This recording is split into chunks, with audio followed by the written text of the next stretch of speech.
လက်ထဲမှာဒေါ်လာ1000ရှိတယ်။ Bitcoin ဝယ်မလားမြေကွက်ဝယ်မလားဆိုတော့ဒီမိကုန်းကြားရတာတော့ရိုးရိုးလေးပဲဒါပေမဲ့တကယ်တမ်းကျတော့ရွေးချယ်ရတာထင်သားလွယ်မနေပြန်ဘူးဆိုတော့ဘာကြောင့်လဲဆိုတာဆက်ကြည့်အောင်ပါဒီနေရာမှာငွေကြေးရင်းနှီးမြှုပ်နှံမှုနှမျိုးကိုရှင်းကြည့်လို့ရတယ် Real Estate ဆိုတာကရာစုနှစ်ဝက်ကျော်ကလေးကလူတိုင်းယုံကြည်ပြီးတော့ဝယ်လာခဲ့ကြတဲ့ရင်းနှီးမြှုပ်နှံမှုမျိုးဖြစ်ပြီးတော့ Bitcoin ကတော့ဒါ10စုနှစ်တစ်ခုကျော်လောက်ပဲရှိသေးပေမဲ့ဒီကမ္ဘာလုံးမှာမြန်ဆန်ကြီးထွားလာတဲ့ရင်းနှီးမြှုပ်နှံမှုပုံစံအသစ်တစ်ခုပါဆိုတော့ဒီနှစ်ခုကိုကဏ္ဍ5ခုနဲ့ရှင်းကြည့်ပြီးတော့ကိုယ့်ရဲ့ငွေကြေးချီနေနဲ့ဘယ်ဟာကပို့ပြီးတော့ကိုက်ညီလဲဆိုတော့ရွေးချယ်လို့ရပါတယ်ဝယ်ဖို့အတွက်မှာဘယ် investment ကဘယ်လောက်လွယ်လဲဆိုတာကိုကြည့်မယ်ဆိုရင် Bitcoin ကတော့တည်တည်သာသာပို့လွယ်ပါတယ်ဖုန်းတစ်လုံးရှိမယ် internet ချိတ်ထားမယ်ဆိုလို့ရှိရင်ဒါ exchange app တစ်ခု download ဆွဲပြီးတော့မိနစ်ပိုင်းတွင်မှာပဲဝယ်လို့ရသွားပါတယ်ညနေခင်းထမင်းစားရင်းနဲ့စဉ်းစားလိုက်ပြီးတော့ညအိပ်ရာတွေကနေတော့ဝယ်လို့ရတဲ့အနေထားပါဆိုတော့ real estate ဆိုတာကတော့ဒီလောက်ထိမလွယ်ဘူးကြိုက်တဲ့မြေကွက်ကိုရှာရမယ်ရောင်းသူနဲ့ဈေးဆွေးနေရမယ်စာချုပ်စာတမ်းတွေပြင်ရမယ်နောက်ငွေချေးမယ်ဆိုလို့ရှိရင်လည်းကွက်ချေးငွေယူပြီးတော့မှဝင်မယ်ဆိုလို့ရှိရင်လည်းဘဏ်နဲ့ဆက်သွယ်ရတာတွေဒီအဆင့်တွေအားလုံးကိုကြိုဖို့အတွက်ဆိုလို့ရှိရင်လတွေအထိကြာသွားတတ်ပါတယ်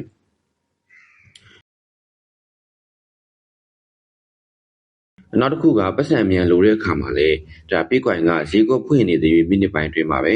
ရောင်းပြီးတော့ငွေရသွားနိုင်ပါတယ် Real Estate ကကြတော့မြေကွက်ကိုဝယ်ချင်တဲ့သူရှာရမယ်တခါပြန်ရောင်းဖို့အတွက်ဈေးညှိရတာတွေဒီငွေလွှဲတဲ့လုပ်ငန်းစဉ်တွေပြီးအောင်ဆောင်ရတာတွေရှိပါတယ်ဆိုတော့အချိန်တိုအတွင်းမှာငွေအရေးကြီးလိုလာတယ်ဆိုလို့ရှိရင်ဒီကွာခြားချက်ကအရင်သိတာပါတယ်ဆိုတော့ Bitcoin ရဲ့ကောင်းတဲ့အချက်တစ်ခုကဒါ Bitcoin တစ်ခုလုံးကိုဝယ်ကြမလို့ပဲနဲ့ခွဲစိတ်ပြီးဝယ်လို့ရတာကြောင့်ဒလစာနေသူတွေစပြီးတော့ရင်းနှီးမဲ့လူငယ်တွေအတွက်လည်းအခွင့်အလမ်းတွေရှိပါတယ် Real Estate ကကြတော့ဒီလိုမျိုးမဟုတ်ဘဲနဲ့မြေကွက်တစ်ကွက်ဒါမှမဟုတ်အိမ်တစ်လုံးဝယ်ဖို့ပတ်စံအတုံများများလိုအပ်ပြီးတော့ဒါလူအများစုကလည်းချေးငွေယူပြီးမှသာဝယ်နိုင်ကြတာများပါတယ် Bitcoin ရဲ့ဈေးနှုန်းကတရက်အတွင်းထဲမှာတော့ 10% အထက်ကိုအတက်အကျဖြစ်သွားနိုင်ပါတယ်ဆိုတော့ဒီနေ့တက်နေတဲ့ဈေးကမနက်ဖြန်ဆိုရင်လုံးဝကွာခြားနေနိုင်တယ်ဒါအမြတ်အကြီးရနိုင်တဲ့ခွင့်လန်းလည်းဖြစ်နိုင်သလိုရင်းနှီးထားတဲ့ငွေကိုအများဆုံးဆုံးရှုံးသွားနိုင်တဲ့အန္တရာယ်လည်းဖြစ်ပါတယ်ဆိုတော့ Real Estate ရဲ့ဈေးနှုန်းကတော့တဖြည်းဖြည်းပဲပြောင်းလဲရှိတယ်တရက်အတွင်းဈေးနှုန်းကွာခြားမှုကအရင်နေတယ်ဒါကြောင့် Real Estate ကိုဒါ stable investment ပေါ့နော်တည်ငြိမ်တဲ့ရင်းနှီးမြှုပ်နှံမှုလို့လူတွေကမြင်ကြပါတယ်လွန်ခဲ့တဲ့နှစ်တည်းကလေးကကြည့်မယ်ဆိုလို့ရှိရင်ဒါ Bitcoin ရဲ့တန်ဖိုးတက်နှုန်းကရင်းနှီးမြှုပ်နှံမှုအမျိုးအစားတွေထဲမှာအမြင့်ဆုံးအထိကိုရောက်ခဲ့ပူပါတယ်။ဒါပေမဲ့ဒီလိုမြင့်တက်မှုနောက်ွယ်မှာလည်းမတိကျတဲ့အန္တရာယ်တွေအများကြီးပါဝင်နေအောင်လည်းသတိထားရပါမယ်။အဲတော့ Real Estate ကကြတော့မငှားရခအနေနဲ့ပုံမှန်ဝင်ငွေရနိုင်တယ်လို့မျိုးအချိန်ကြာလာတဲ့အများတန်ဖိုးကလည်း stable ဖြစ်ပြီးတော့တက်လေရှိတယ်။ဒါကြောင့်ငွေကြေးလုံခြုံမှုကိုဦးစားပေးတဲ့သူတွေကတော့ဒါ Real Estate ဘက်ကိုပို့ပြီးတော့ကြည့်ကြပါတယ်။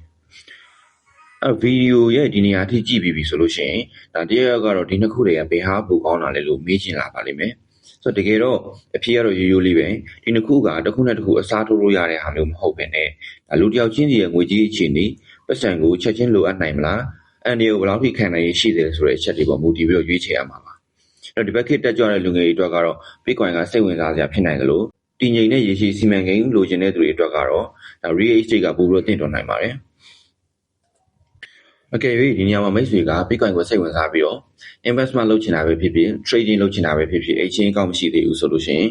ဒါ coin အသစ်တွေကိုအစောဆုံး list တဲ့ exchange ဖြစ်တယ်။အဲတော့ leverage လည်းအများဆုံးပေးထားတဲ့ exchange ဖြစ်တယ် Maxima ကျွန်တော်တို့ရဲ့ referral code ကိုသုံးပြီးတော့ account ဖွင့်ထားလို့ရပါတယ်။ဒါဆိုလို့ရှိရင် trading ရဲ့ 20% ကိုတစ်သက်တာလုံး discount ရနေမှာဖြစ်ပြီးတော့ crypto business ကလုပ်တဲ့ campaign တွေမှာလည်းအလွယ်တကူဝင်ရောက်ပြီးတော့စုကြည်ယူလို့ရမှာဖြစ်ပါတယ်။အဲ့တော့နောက်ဆုံးပြောချင်တာကတော့ရွေးချယ်မှုကတော့ကိုယ့်ရဲ့ငွေကြေးအခြေအနေပေါ်မှာအပြည့်အဝမူတည်ပါတယ်။ဆိုတော့ Bitcoin ဆိုတာကအတက်ကျမြန်တဲ့ရင်းနှီးမြှုပ်နှံမှုပုံစံဖြစ်ပြီးတော့ Real Estate ကကြတော့ဒါနှေးပြီးမယ်တည်ငြိမ်တဲ့လမ်းကြောင်းတစ်ခုပါ။ကိုကရော Bitcoin ကိုစိတ်ဝင်စားလား Real Estate ကိုစိတ်ဝင်စားလားဆိုတာ comment မှာဝင်ရောက်ရေးပေးခဲ့ပါဦး။နောက်ထပ်သိချင်တဲ့အကြောင်းအရာတွေကိုလည်းတက်လက်စာနဲ့မေးသွားလို့ရပါတယ်။နောက်ဗီဒီယိုမှာပြန်တွေ့ကြပါမယ်